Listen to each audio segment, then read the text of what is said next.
again on the video. In this track, we talked about innovation, and we're joined by the chairman of our board, Jeffrey Silverman. We talked about questions like, is innovation inherently negative, and why is the evolution of government so stagnant? This was a very good, very timely conversation, and I hope you enjoy it as much as I did. So without further ado, here is the track. Okay. Gary, I am ready. Oh, you're already recording. Awesome. Hello, everyone, and welcome to The Trek. The Trek is a Civics Unplugged series where community members participate in meaningful discussions on topics that are too often neglected when thinking about building the future. Through prompting questions and provocations, we venture together into complex but important conversations related to building the future and democracy. We understand that this work requires ongoing dialogue, but it's a journey worth trekking through. I'm Madison. I'm a high school senior from Verdigris, Oklahoma, joined by some of our community members and a special guest, which you will hear from in just a moment. And tonight we're talking about innovation, and we start off with a word association. So when you see your name on the screen, give a brief introduction and the 1 to 3 words you associate with the topic and why. All right, I'm happy to get us started. Hi, my name is Chava Kapumba. I am 19 and a first year at the University of Toronto, as well as a builder in this community. And when I think of innovation, my 3 words are the new standard. Just because of like the pace of technology and just like the general pace of our society, to be anything less than innovative means to be behind. So those are my words that come to mind. That was so good, Chavu. Hi, everyone. I'm Zoe. I'm a high school senior now in Charlottesville, Virginia. And the words I would associate with innovation, I always think new, entrepreneurial, never pronounce that word correctly. And Chavu kind of stole it from me, but I was going to say standard as well. But that's just the expectation that you should always be innovating. And if, just like Chavu said, if you're not innovating, you're stagnant. And that's definitely unacceptable. My name's Nasi. I'm 18 from Queens, New York. My 3 words are probably cyclical. That's a huge SAT word, but go ahead. You know what, Jeffrey? I'll have you know that my SAT score wasn't good enough to get me into college, so it wasn't an SAT word. Oh, would you stop it? Anyway, enough with you. Cyclical, siloed, and misconstrued or misrepresented. That's interesting. Yep. So hi, everyone. I'm a high school sophomore. My name is Roman, 15 from Maryland. And so, I'm going to innovate. I'm going to go past the 3 words. I'm going to use 4 words. And so my 4 words would be freedom, convenience, and then paradoxically, occasionally useless. Just like going for those 4 words was a little useless. Sometimes innovation is a little worse than it is a good. But yeah. Hi, everyone. My name is Raven Owens. I'm a high school sophomore from Edmond, Oklahoma. When I think of the word innovation, probably the first thing that comes to mind would be capitalism. I'm on Twitter a lot, and my community, I always see these tweets about like capitalism breeds innovation, and it'll be some picture of some crazy thing, and it's the funniest thing. And then probably the Industrial Revolution. I'm always using things from history because we just finished talking about that in history, and I know that was a huge time of like innovation. So those would be my words. Thank you for correcting that. I'm Jeffrey. I'm from New York City, originally from Boston, Massachusetts. I'm not a senior in high school or freshman in college. I'm an old 54-year-old venture capitalist. I would say that my 3 words are creative, energetic, and youthful. Because you've got to be very creative. Entrepreneurship usually has a creative spirit. It requires a lot of energy and to move forward. And it keeps me very youthful to be around so many entrepreneurs and continue to push me to learn and push the boundaries on ideas and thoughts. Love that. I'm Gary. I'm calling in from New York City. My words are better when intergenerational. There's a lot that different generations bring to the, innovation table. Particularly young people often neglect the wisdom of older people. Yeah, and I would say mine is expanding the possibilities. Because anytime that there is innovation in any sector, it just expands people's sense of what is possible and then what can be further innovated because of it.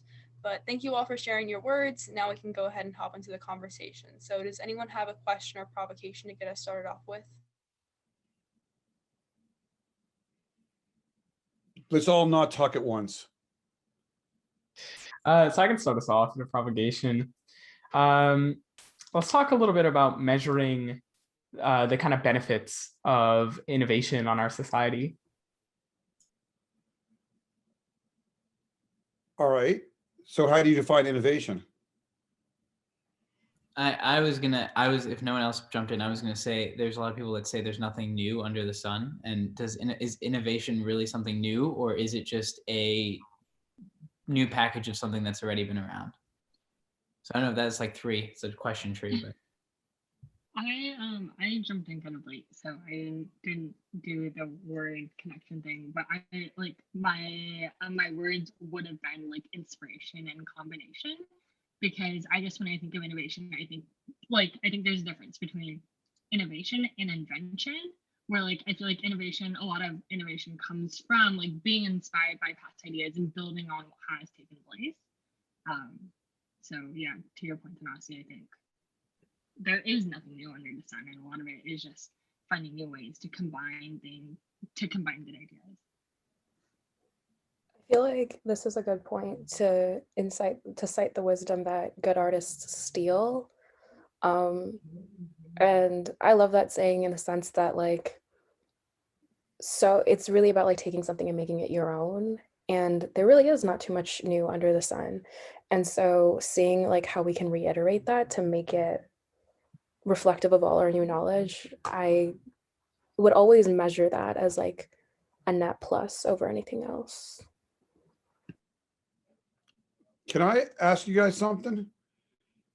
Then if there's nothing new under the sun, can you go back and tell me what was new before there was nothing new under the sun? Well, I guess here's how I like to think about it. Right now, we see it as there's nothing new under the sun, but maybe 5,000 years from before there's nothing new under the moon, and in 5,000 years it'll be there's nothing new under far out galaxies. No. I'm asking. Go back 100 years. Mm-hmm. What was new 100 years ago? Like when you look at something, you're saying there's nothing new. At some point, there had to be something new. So what would you consider 100 years ago new, or what would you consider old, but then was new originally, but now it's old? I think there is innovation that fulfills human need, and human need, I guess, would be the thing that is new under the sun, right? They're like basic, like a hierarchy of needs, right? Like shelter, food, water, transportation, ways to get around. And there's always been innovations in the ways we fulfill those human needs. But like cut down to the and I'm going to speak like Gary here, cut down to which sucks, cut down to the design objectives of like said thing. They're all trying to fulfill the same objectives, just in a different way. And I think that's how You didn't answer the question. So you're saying, was Henry Ford the Model T new, or was that not new? Was it the caveman creating the wheel? Like, tell me what originally was new. I'd say like vaccines. Vaccines were like pretty new and pretty revolutionary, and they hadn't, sure, they were an evolution of like medicine, but it was such a new concept to. Okay, so it's evolution's okay then, because we must make sure we understand. So evolution's considered new. Because a vaccine's an evolution of medicine, which in your definition isn't new. It's just an evolution. I like the way that Tanasi framed it, where like human need is the new thing. Like there are animals that die from diseases on like a cyclical cycle where they get the same disease every couple of years and it just wipes out a huge section of the population. These animals are not creating vaccines to make sure that they don't continue to contract those diseases. They're probably animals where it would be great if they could somehow drive a car, but they don't. They didn't invent that. And so I think in many ways, like what Tanasi said, human need is the revolutionary thing. The fact that we see a problem in the world and we're like, we want to solve it, versus saying that's just the way life is. So we're just gonna. So I would tell you that's based upon a time frame. So animals and species do evolve over time. Okay, so animals are evolving, just not at the speed, let's say the human race is evolving. I think okay. I have like a tangent that maybe we should Oh, you are so Gary. Go ahead. You know, Jeffrey, it's been a very interesting day and but that was definitely the worst insult that I've heard. I love Gary. Give me a break. I think so. I was listening to a podcast and it said that a lot of people see innovation as a bad thing now. A lot of religions and a lot of beliefs see like scientific progress and technological progress as inherently negative to society. And so I wonder if you all believe that innovation is inherently negative or is, you know, leading us down a dark path. I think innovation in some areas scares the living daylights out of me. I think artificial intelligence scares me.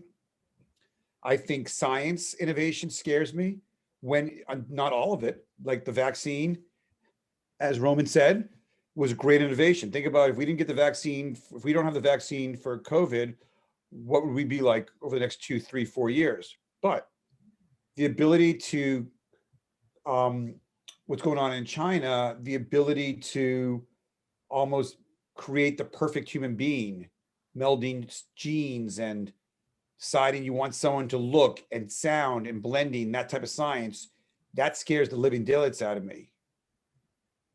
AI and going to the level of almost the Matrix scares me. Yeah, I think kind of going off of that, I don't think innovation is inherently negative, and I think the reason that people see some types of innovation as negative is because it's not really innovation, right? And so there's always an example I think about cars, right? Each and every year they get more and more complicated, and you know, eventually we're going to be driving computers and not cars, right? And so sure, yeah, there's points where that's innovative, right? Like a back camera, that was a huge deal, right? But at some points, and you know, with like iPhones and stuff, these small, you know, incremental kind of things where it takes, you know, 5 iterations of an iPhone to really make a difference. I don't really think that that's innovation. People see that as innovation, but I think it's more like innovation in air quotes. And so because of that, there are some types of, you know, innovation that we can see as negative, but real innovations themselves are not. So my comment circles back to the distinction between innovation and evolution. I just think that the difference between the two is the fact that innovation is evolution that's intentional. So people are actively working towards that evolution, and in contrast to instances where evolution kind of happens naturally.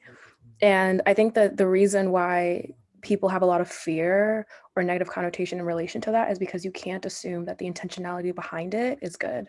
Like you can't assume that people have good intentions in terms of creating it or even using it. So that's why when it comes to things like AI, I think a healthy dose of fear is perfectly rational, because it's very hard to determine if kind of the intentions behind that innovation are good and pure.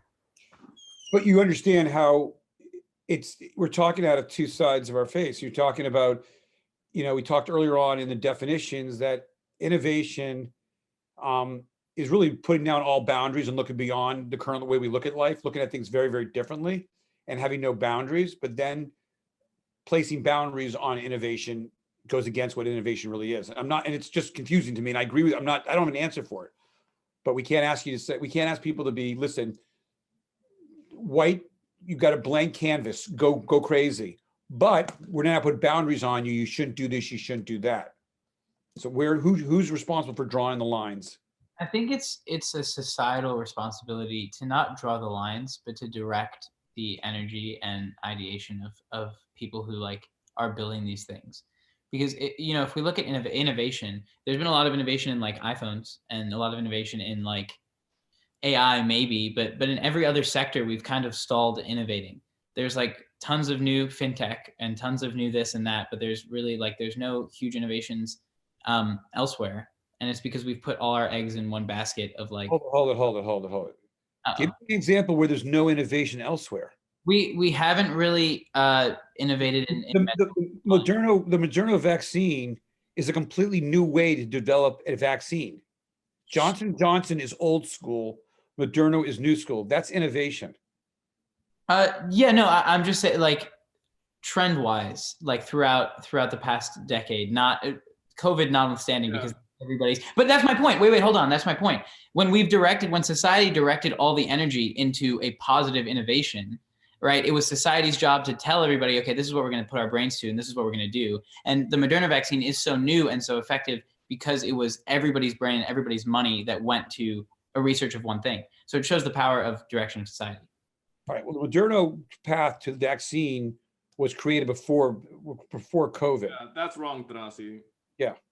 How is it wrong? Like the research was going on way before. Way before. Yes, but the development of the COVID vaccine from Moderna was because we put tons of money and energy No, into it was done off new technology, but the new technology had been in development. It finally got its chance to step out of the shadows and do it. Sure, yes. But my point that I'm trying to make, and the last time, is that yes, this was being tested since like 2003 or 2004. I remember the mRNA vaccines. However, when we all decided to put money into the development of using that for the COVID-19 virus, it accelerated the progression of any vaccine, right? If we were to use that technology for the flu, it would take a lot more time to test it, to build it, to research it, because it wouldn't be society's money and society's energy like all focused on one thing. That's the point I'm trying to make. But maybe I'm wrong there too. The only I would say is I think actually, innovation has happened everywhere.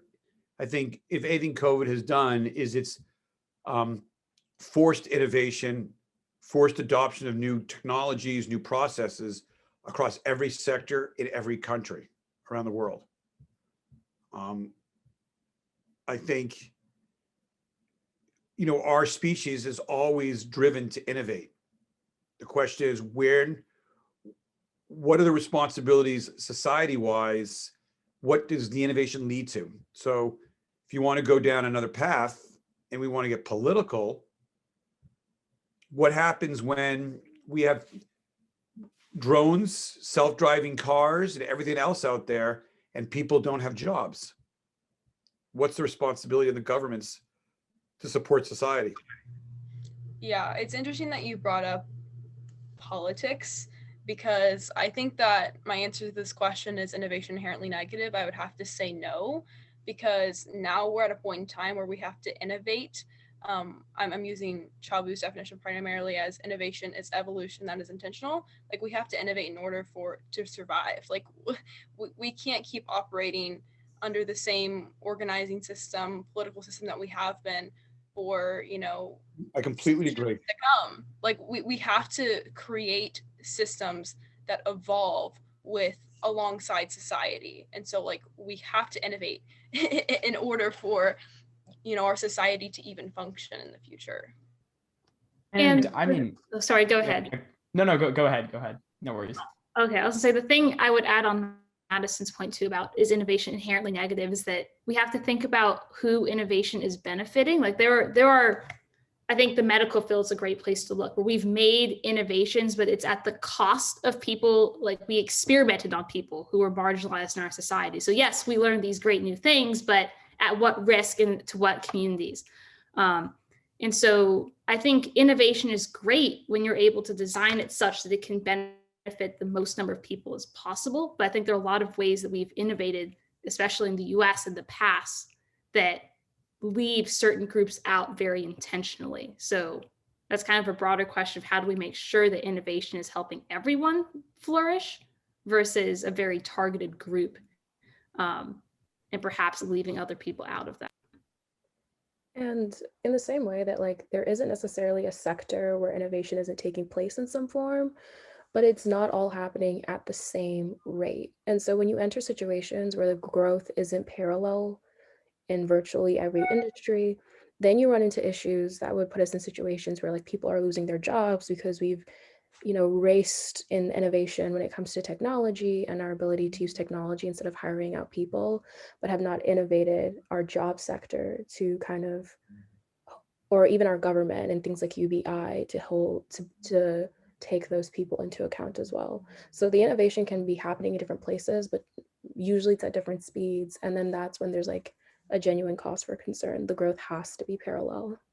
I've heard a lot of people like that are proponents of AI that really want it to like happen and to kind of put robots everywhere in jobs. Like they'd say they would free up a lot of people's time to like think of new occupations and new things to do and like develop a whole new economy that we would have never had time to do. And I'm not sure how I feel about that one, but I think that it is a good argument in the sense that like if you free up X amount of the economy by just putting in like automated jobs, I guess there is now more time and space for new things to pop up. So it's interesting. think- One thing that, you know, we talked about, I don't know who mentioned government, look at the notes. Who mentioned government? Do you actually think government has innovated? No. And so the question I'll piggyback on Jeffrey is why is the evolution of government so stagnant? I think one of the things is that, like, one of the problems that we may run into is that we are expecting innovation to be too quick. And so we've seen over like the last, you know, since like the 90s, really, you could say, and obviously even before that, but really since the 90s and really since the internet started to become widespread, I think we've expected things to move very quickly. And I think that we are approaching kind of an era where they won't move as quickly, especially with like COVID slowing a lot of things down. And potentially, you know, the economy not being so great for the next, you know, 3 to 5 years. But in any case, I think that one of the things is that we have to kind of realize that maybe, and especially in government, innovation will be slower. Now, yes, will that put marginalized groups into, you know, continual like bad situations, right? For example, the Civil Rights Act took something like 15 years to really get through. So, you know, was that was that continually putting marginalized people in a horrible situation? Yeah, of course. But I think that Has it been is it done yet? Like the bill, there's two things going on. There's passing the bill and there's execution of the law. no, yeah, definitely. And I just think that when we look at societal changes, we have to look at them over like a bigger scale. I don't think that 10 or 15 years really is enough to completely revolutionize like society. I think that, you know, when you look at history, things take a while. And I think that's, you know, I think it obviously like sucks right now, but I think that it, you know, what we're doing here is really pushing it forwards. And I do just think that things move just in general more slowly than we would like them to. And maybe there's some disadvantages to them moving quicker, but. All right, so let's not get stuck on how fast like our expectations are. What slows down evolution of government?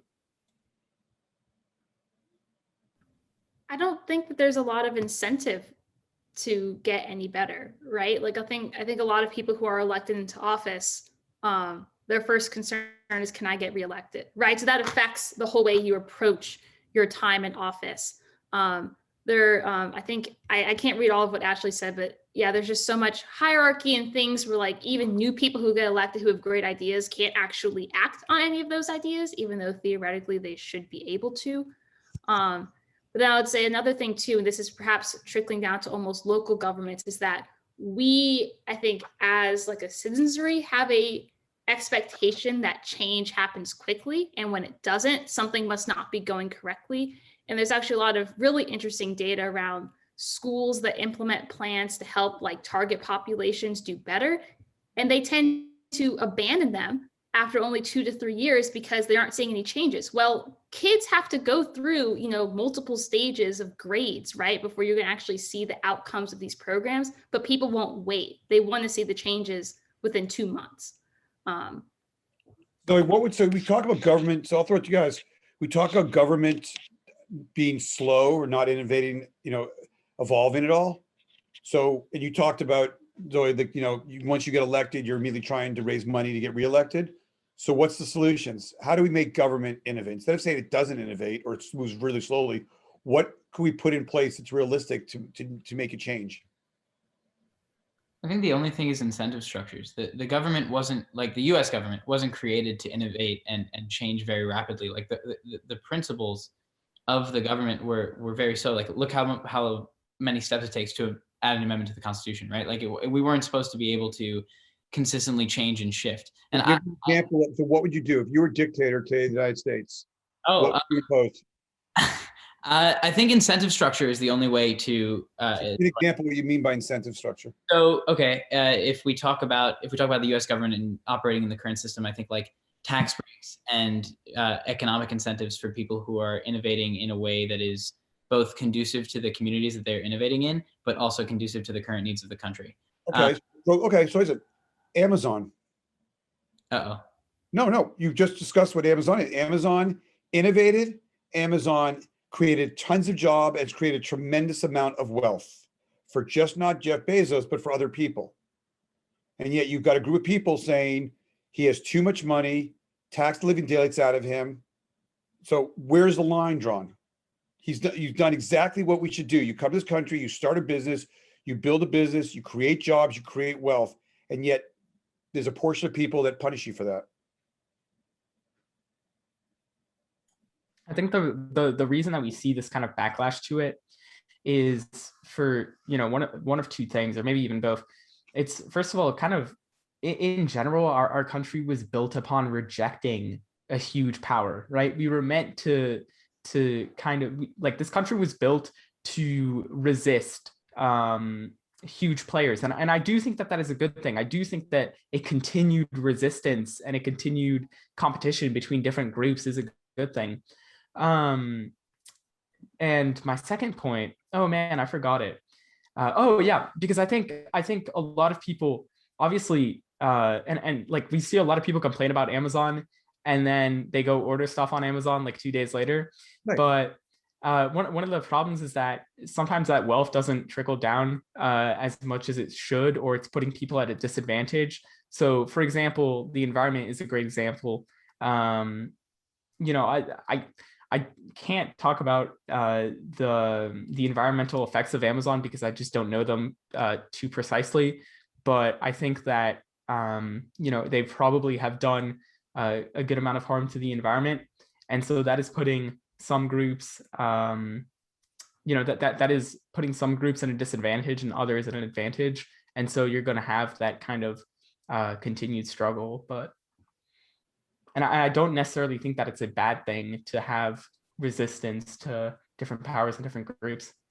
No, listen, there's not a right or wrong answer here. It's really challenging, but I still think we have to answer, if you're a dictator, what policy can you put in place to speed innovation within the government? Yeah, well, I think one thing that we talk a lot about here is that we lack a vision for what better looks like. Right. And right now, there's very, very few people, interestingly enough, that have legitimacy in the eyes of across the political spectrum. So I think that's one of the root impediments to why we can't move forward. I will add on to that and say, yes, we need a shared vision for where we want this innovation to go. But the process of innovation needs to be, needs to help people flourish in the sense that, like, I think a lot of times, that I think people can't see themselves in if innovation happens and we get to that future, they can't see themselves in that future. And so part of it is how do you bridge that transformation? Because right now we are in the status quo. After we innovate, we will be in the new world. How do you help make sure everyone has a place in that new world and just facilitate that? So during that process of innovation, people don't people are supported every step of the way. Yeah, and Jeffrey, to answer your question about what would you do if you were a dictator to make government more innovative, mine would probably be along the lines of getting rid of the two major parties or something along those lines, because I don't know, there's speculation right now. I've read articles about people who are saying that this stimulus bill was like the only major thing that the Biden administration will actually get to pass. And so it's like, not only will they not be able to innovate, but our political system won't even be able to sustain or tackle like current crises that we face. And so I think that the two-party duopoly is a huge impediment to our country's ability to be sustaining now and in the future. So I have a couple things on this, a couple of tricks I could go down. One is on the bill that just passed, what was the biggest move piece in it? And it got no press. I want to say it. I want to What? say it probably wasn't the stimulus checks themselves. It was probably more like corporate bailouts. Nope, not even close. There was one thing that got in this bill that the Republicans did not stand up and fight, and that every other European country, most European countries, Germany, France, do. Oh, maternal or like sick leave, something like that. No, close. No. They gave a $300 stipend for every child under the age of 18. Okay, so that's like, it's almost like a it's another way of giving money to the government, giving money to people. But in Europe, you get paid every time you have a child, you get a stipend. Okay, in this bill, a family with 3 kids, they get I want to say $300 a month. They get $900 a month. That's huge. This has been fought, and it's another way. So it's interesting that we're moving in that direction, and Europe's been doing this for a while. So if you guys don't listen to The Daily, it's the New York Times podcast. Listen to it. I think it was the other day. They talked about this yesterday. They do a 15, 20 minutes on the importance of this and what it means. Another area to take for a question to take to you guys is, we joke about being dictator, but I threw this out to my kids. My kids are 24, 21, and 18, and they were younger when we asked them that question. And some of the solutions they came to make government more efficient was every president in their 4-year term gets to select one Supreme Court justice with no vote needed. And that justice can serve, I think it's 24 years. And that means that you have 9 justices, and we can do the math, and I'm probably wrong, probably 36 years, and it rolls off. And it takes away the fighting between the Republicans, the Democrats, the parties on, is this person pro-life, pro-choice? Do they believe in this? Do they believe in that? I think. And you don't have somebody on there who's 85, 90 years old representing people your age or my age. Mm-hmm. I think I would say, I kind of want to present a counter to this in that, yes, there needs to be government reform. We need to get rid of the filibuster. There's some of the, like, there's a bunch of laws in the Senate and the House and the presidency. It just doesn't make sense. But I think one of the things too is we need to remember that the government is not its own entity. It's something that we pick. It's something that we put in place. Yes, there's a bureaucracy and it's pretty huge, but all of our elected representatives are people that we put in place. And sure, some of them have more power than others, but the real question is, why do people in small states that need federal aid vote for candidates who are against federal aid, right? Why does Mitch McConnell keep getting elected after 30 years? I think one of the problems that we need to remember is that we are in charge of our government, that we make up the government, and that it's not really its own thing. So I think maybe a better approach would be to look at the people that are actually voting these representatives and these senators in. Bernardo? Oh, yes. I'm a bit late. My name is Bernardo. Nice to meet you, Jeffrey. You seem like the professor that is tough. But, well, Just outspoken. You were talking about the decisions taken in Europe. I have lots of friends in Europe, and this is taken because how the population is growing in Europe is decreasing.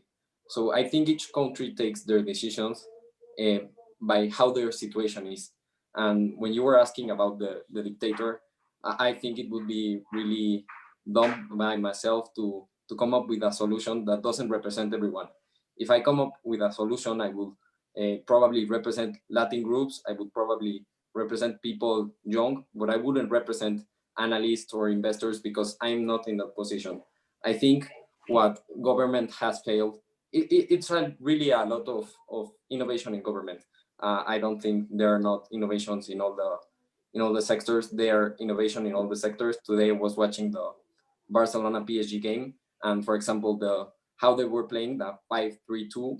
It's an innovation in soccer that was made like 5 years ago. So there is innovation in every sector. But this means the innovation that we're having, does it mean that it's useful? That's what we have to ask, if the innovation we are having is useful.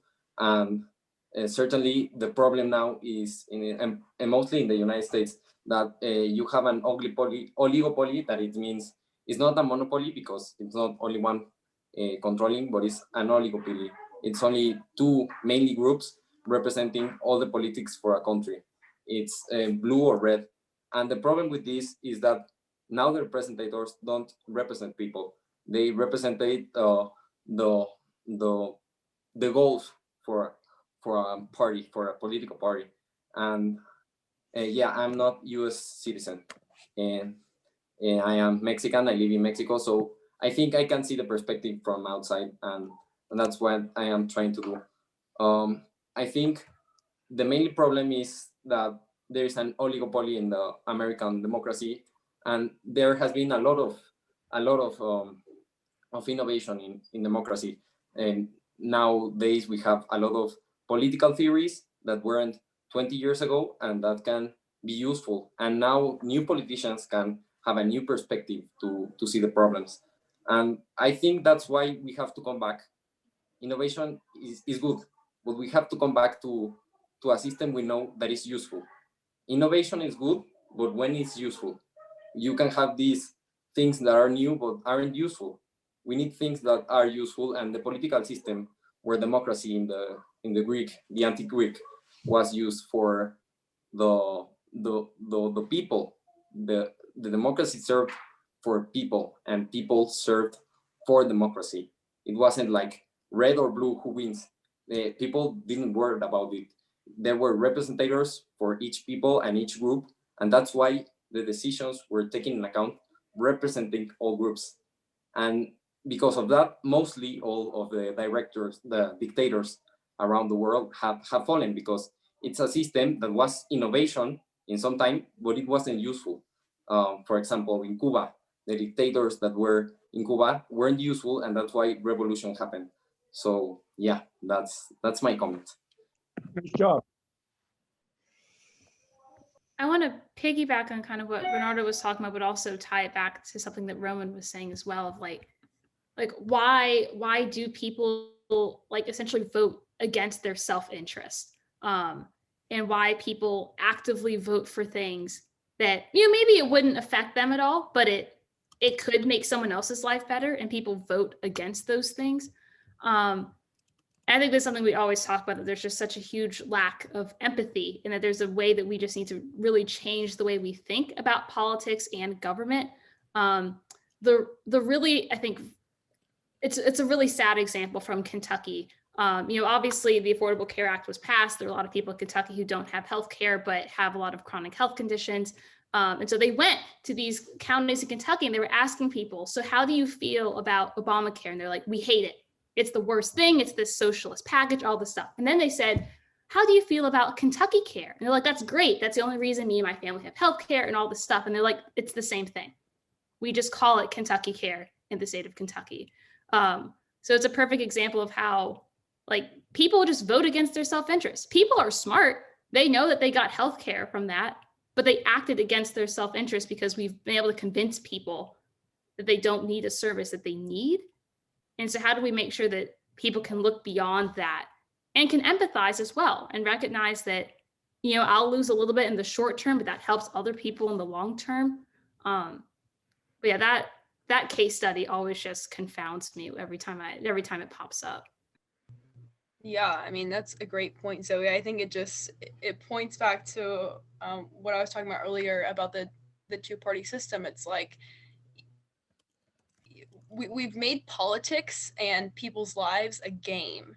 And the fact that, like, I mean, what you said there was like amazing, that it's just like the fact that like political figures have turned into these things that like people either despise or love, and how we're able to breed like such hatred for the other side, I think is what is causing people a lot of times to not make informed decisions or even like have the capacity to, because when you're being told that the other side is what's causing the country's demise, like it's just very hard to vote across party lines or even consider like what the other side is advocating for. Yeah, and I mean it's fun. Like I was listening to Madison Cawthorn the other day, and like I just to see what he was up to. But he was like, "Yeah, I spend more on my comms team and my like marketing team than I do on my legislative team. Like that's what matters more. It doesn't matter what the legislation is. It just matters that I'm bashing the other side more." And it's kind of unfortunate that that's kind of the like fourth generation warfare we've created inside every country and inside the world. But it also makes me hopeful that we can use the same kind of like principles that divide people based on narrative to unite them, because I think there's a lot of potential in like doing good things and making people feel good, and I think there's positive potential in like marketing that makes people feel good instead of makes people hate or be against something. I just don't think anyone's hit on it yet, so it gives me a little bit of hope, even though it's kind of shit right now. So speaking of narrative, Thanasi, Madison talking about the other side, I think that's a poor framing of the issue. I think you're playing right into the duopoly's hand, thinking that there's one side or another, there's two sides, and you're on one side, and it's all about being empathetic with the other side. That's just not how Americans are. Americans don't. The vast majority of Americans do not wouldn't identify with a side if they didn't have to, and the fact it's like a self-fulfilling prophecy. If more people believe that there are these two sides, then more people are inclined to join a side and ramp up the rhetoric and then actually see a side, right? So I think it's really like if our thinking is so tied up to the language that we use, so we just got to be really careful about the words that are reinforcing certain ways of seeing the world that are really problematic. I have a question. So I have a question based on what Gary said. If the bill that was passed yesterday was blindly submitted, how many Republicans would have voted for it and how many Democrats would have voted for it? And that's why I always look at stuff, and it's always fascinating that people are so party focused. That I love the fact that I heard earlier that we should get rid of all parties. But it's amazing to me that not one Republican voted for the bill yesterday and every Democrat did, and both are wrong. And if it was submitted under Trump, the exact same bill, what would the vote have been? Well, I mean, you can look at the whole kids in cages issue. Yep. That policy has been around for like 12 years. As a parent, kids in cages is not the worst thing. Just kidding, everybody. Just totally kidding. That's a good quote right there, Jeffrey. I'm Wait, so Instagram. Thank you so much. That's gonna get us. That is going on the Instagram for sure. I think that's a good one.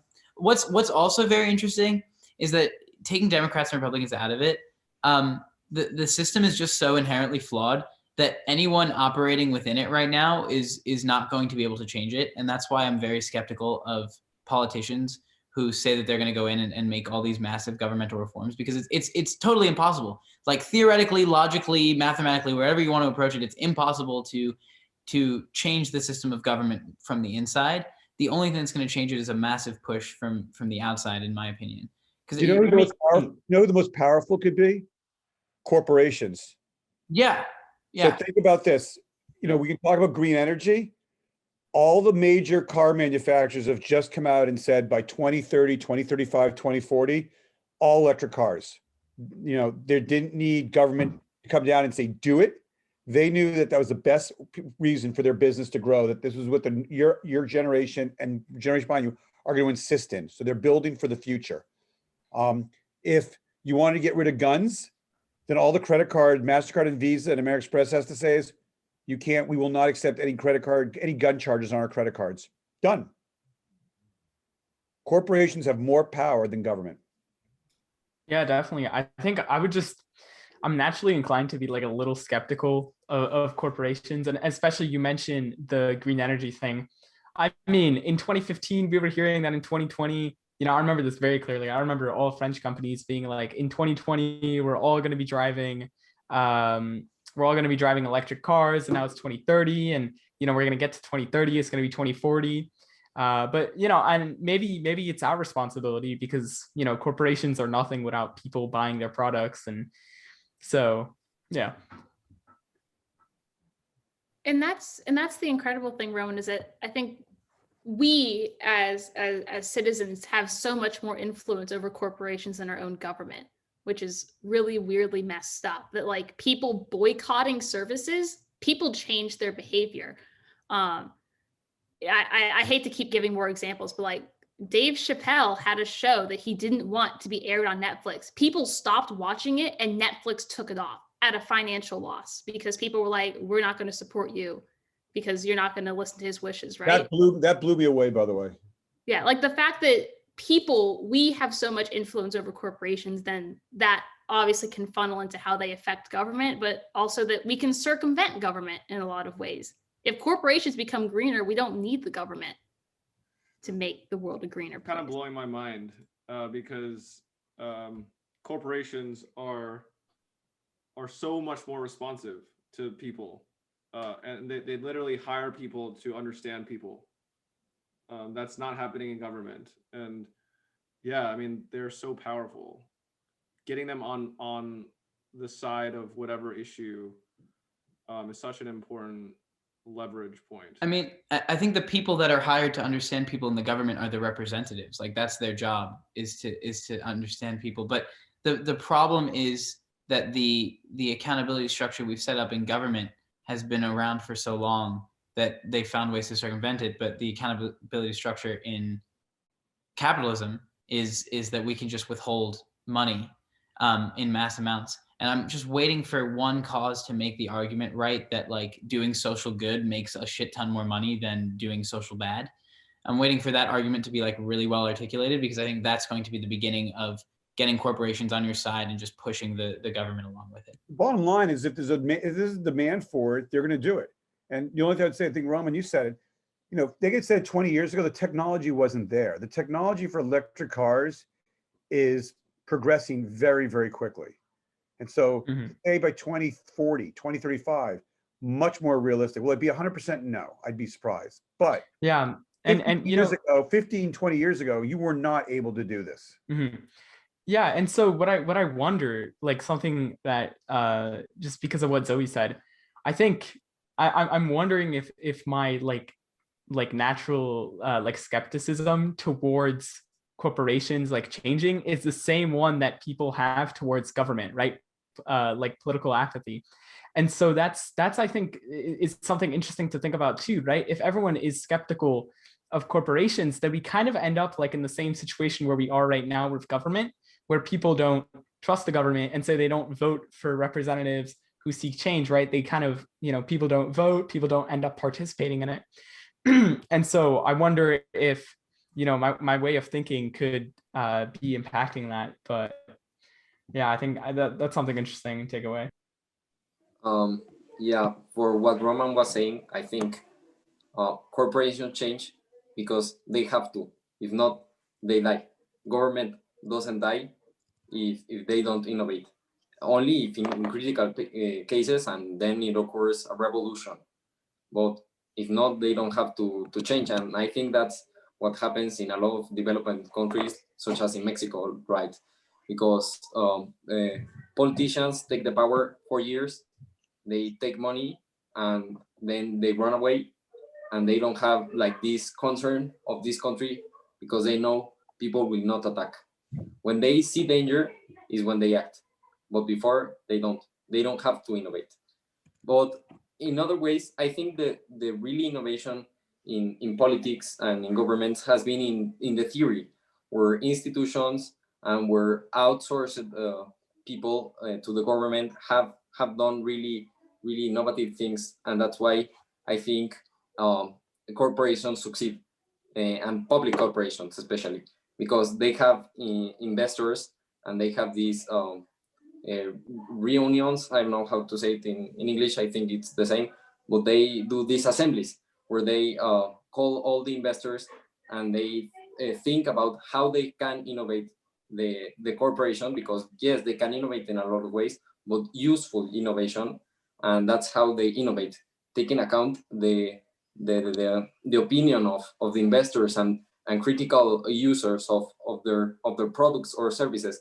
And I think that's why governments should do these I don't know how to say it in English, encuestas. They have to ask people what they want, and if people don't interact with these type of questions, it can never be changed, because we don't give a clue of how can we change. And what you were saying, Jeffrey, at the beginning, I really wanted to say that's why propaganda is so important, when you were talking about how people reacted when they were having to blindly select an option.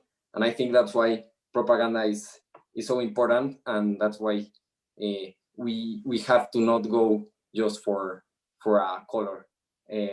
Joseph Goebbels, who you may investigate him in Wikipedia who he was, he said that a lie told good is a true. So you tell a lie and you tell it good and you believe it, it's true. He was the person in charge of the propaganda of the Nazi party in Germany. So, well, I think that counts as true, because he made all this propaganda and people really believed in Nazi. And so I think it's really powerful how we give to attention and how we use our attention to government. We have to have criteria. Criteria is the thing all generations have to have, and really think, not just go for a color. I think that's what we need, criteria. Yeah. On that point, before we move to a reflection on the point of criteria, like we can complain all we want about government not being good enough.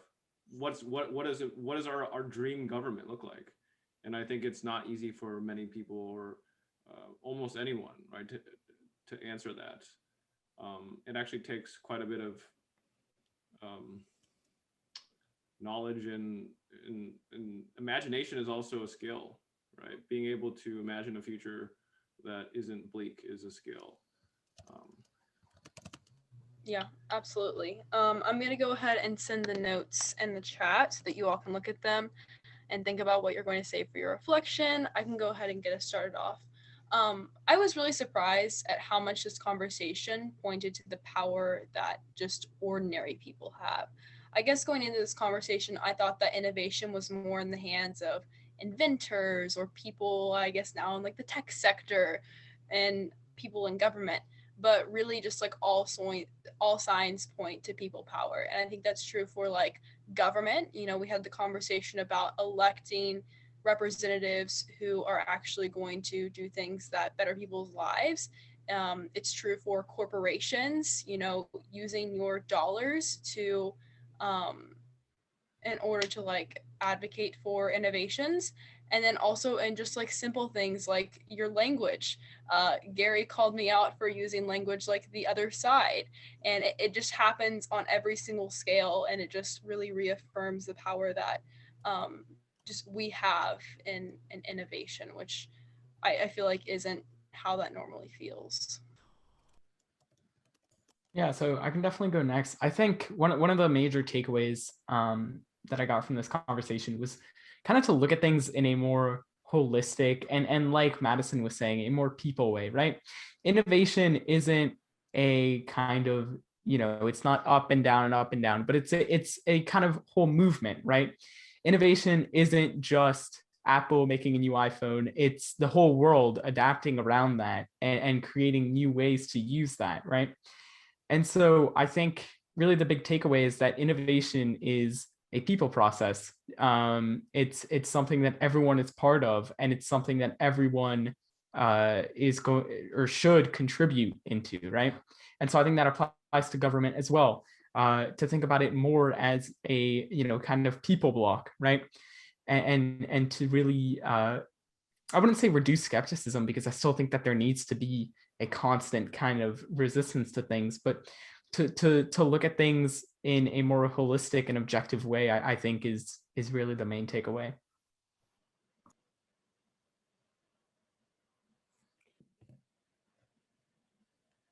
I guess dittoing off of something that Ashley put in the chat about like the social, like the social contract that we have with our government, and how it's also so important just to kind of innovate in the way that we think.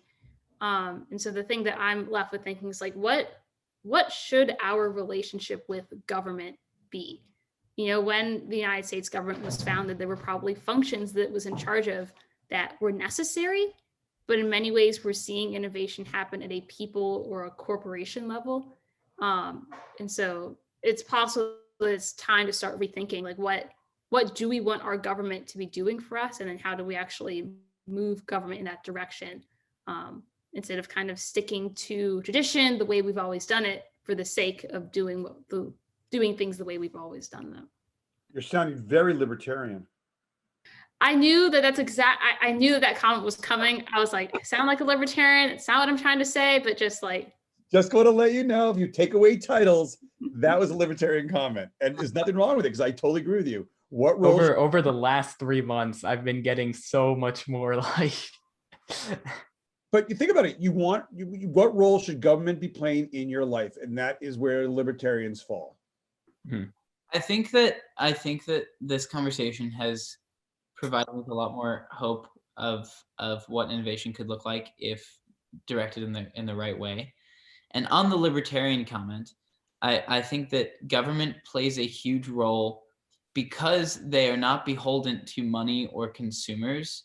They're also not incentivized to defraud them or do things that cut corners to totally like slurp up money and destroy other countries and use cheap labor. And there's a lot of incentive structures that are kind of avoided, that are replicated in other ways. But I think government plays a huge role in ensuring that the balance is kept between the power of these corporations, the power of the people, and also the direction of a country or a vision for the future. And so I think that we have a responsibility to keep the government accountable, but we also have a responsibility to make sure that the government is keeping us accountable, because sometimes, and many times throughout history, the people have been a little bit crazy when it comes to innovation and done some really bad things.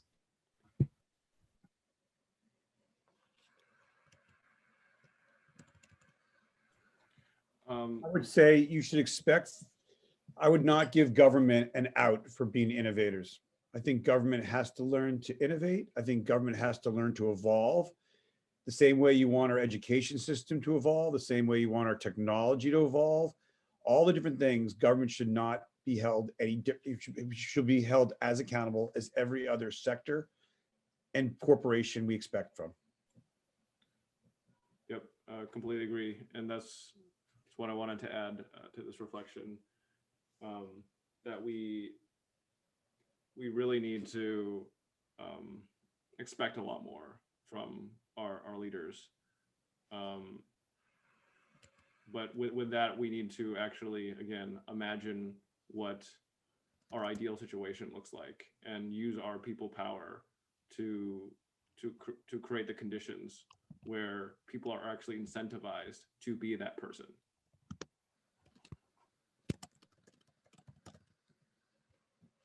And I think to go off Madison and Roman's point of holistically looking at innovation in a holistic way, in a more people-centered way, I feel like the reason so many people have maybe not even a negative outlook of innovation, but they feel like innovation isn't something they can participate in, is because I feel like a lot of people only put innovation in the hands of big powers like government or corporations.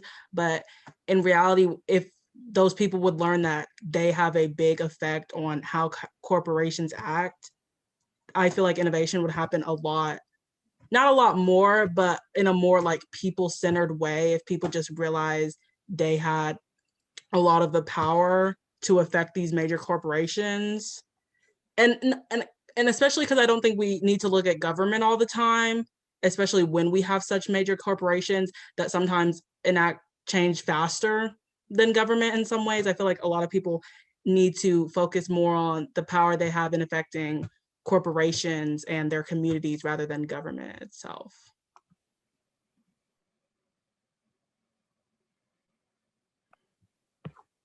I wrote my conclusion, and it says, innovation is necessary for succeed. It's thanks to innovation that we can automatize process. Innovation must not only be sought by governments, CEOs, social leaders, but it must be sought by everyone. The biggest innovations haven't been done by social leaders, CEOs, or government, have been done by people who have made team, not by individuals. The biggest innovations were made in the Renaissance epoch and the World War II. In the first case, because of the seek of knowledge that was discovered from the Oriental civilization and was brought to the European cities. That's why cities with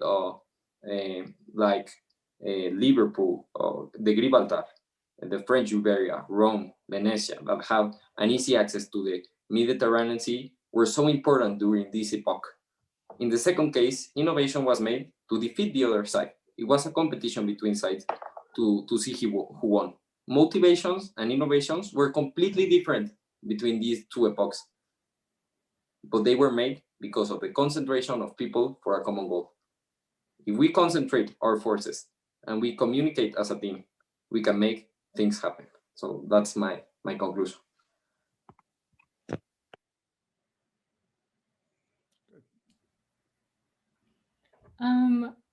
Cool. Well, I guess I resonate with what a lot of people have said. I know a lot of our conversation was centered around like, well, why is government not innovative? But I would be really excited in thinking about, how could we create a more entrepreneurial culture in government? And I guess like something that I'm also thinking about is just like, I don't know, I think innovation is different from adoption. And so it's like, how do we innovate new processes, but also like adopt them and be able to share them with, like local communities who will actually use it. Great. Gary, you can go ahead and stop screen sharing. So Jeffrey, since this was your first trek, we have to know what you thought about the trek overall. I'm thoroughly exhausted. I'm thirsty. Oh, we're talking about this trek. Okay. I was at the Appalachian Trail. I thought it was great. I was very pleasantly surprised, not by your insight, but by how deep this went. I wasn't sure what to expect. As I've always said to the team is, I'm very optimistic about the future of this country and this world based upon people like you guys. And, don't let society or older generations force you to change your thinking. There's a tendency as you get older, your views change. Change is fine, but continue to be very open-minded to other people's thoughts and ideas. And, you will make a difference, even if it's in your family, in your town, your community, your office, or ends up being larger than that. You can make a difference. You guys, it's remarkable, very impressive. Yeah, we really appreciate it. Thank you for joining us. Enjoyed having you here and you pushing back on some things that we said. I love that little debate between you and the Nazi. Of course, you are welcome to come back whenever you would like. It would be great to have you again. I would love to come back anytime you guys want, and I'll be earlier next time. I was early this time. I'll be even earlier next time. Yes, of course. But I'm never going to hear the end of this from Josh. Oh God. All right. Well, thank you, everyone, and I will see you later. Bye. Take care, guys. Bye, everybody.